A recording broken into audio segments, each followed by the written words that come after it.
రైతులను ఆదుకునేదాన్ని నేను అడుగుతున్నా అధ్యక్ష. అదేవిధంగా ఆర్ఎండ్ఆర్ ప్యాకేజీలో ఇల్లు కోల్పోయిన వాళ్లకు, పేదవాళ్లకు ఇండ్ల పట్టాలు ఇస్తారు అధ్యక్ష. ఆ ఇండ్ల పట్టాలు రాజ్యసభ సభ్యులు జోగిన్పల్లి సంతోష్ కుమార్ 250 గజాలు ఇండ్ల పట్ట వారి పేదోడి కింద పట్ట తీసుకున్నాడు అధ్యక్ష. వారి సోదరిమణి నేను పేరు ప్రస్తావించదలుచుకోలేదు. ఎప్పుడో పెళ్ళైపోయి అత్తగారింటికి వెళ్ళిపోయినా వారి సోదరిమణికి కూడా ఇళ్ల పట్టాలు ఇచ్చారు అధ్యక్ష తెలంగాణ రాష్ట్ర ప్రభుత్వంలో.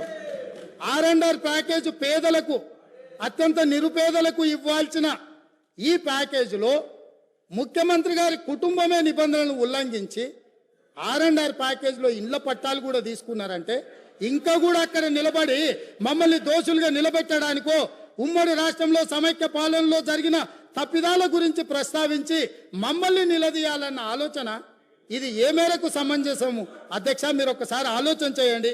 అందుకే అధ్యక్ష నేను అనేది, ఒక్కసారి ఈ సభలో మాట్లాడాలి అంటే ఆత్మ పరిశీలన చేసుకోండి, గుండెల మీద చెయ్యి పెట్టుకోండి.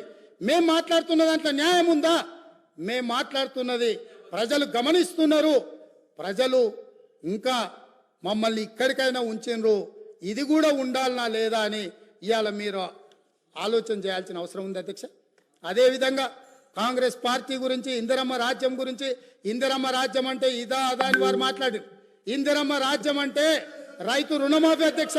ఇందిరమ్మ రాజ్యం అంటే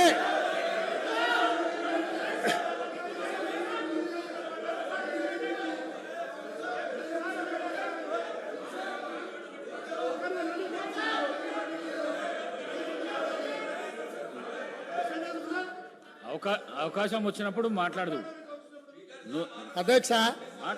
లీడర్ ఆఫ్ ది హౌస్ మాట్లాడేటప్పుడు అధ్యక్ష, లీడర్ ఆఫ్ ది హౌస్ మాట్లాడేటప్పుడు డిస్టర్బ్ చేయకుండా మీకు అవకాశం వచ్చినప్పుడు మీకు మాట్లాడండి. కొత్తగా వచ్చినావు, కొత్త సభ్యునివి, కొత్త గౌరవ కౌశిక్ రెడ్డి కొత్తగా వచ్చినావు, నూతన సభ్యుడవు. నువ్వు లీడర్ ఆఫ్ ది హౌస్ మాట్లాడేటప్పుడు గడబడి చేయకు, నీకు అవకాశం వస్తుంది అధ్యక్ష. లేదు మనం అట్లేం లేదు, వాళ్ళు వినాల్సిందే, వాళ్ళకి ఇదే శిక్ష. వాళ్ళని ఎవరిని బయటికి ఎవరిని పంపొద్దు అధ్యక్ష. దయచేసి మీకు విజ్ఞప్తి చేస్తున్నా, వాళ్ళని ఇక్కడ కూర్చోబెట్టి కఠోరమైన నిజాలు వాళ్ళు వినడం ద్వారా వాళ్ళలో పరివర్తన తీసుకురావాలన్నదే ప్రభుత్వం యొక్క ఆలోచన. కాబట్టి వారిని ఎవరిని కూడా సభలో నుంచి బయటకు పంపించొద్దు అధ్యక్ష.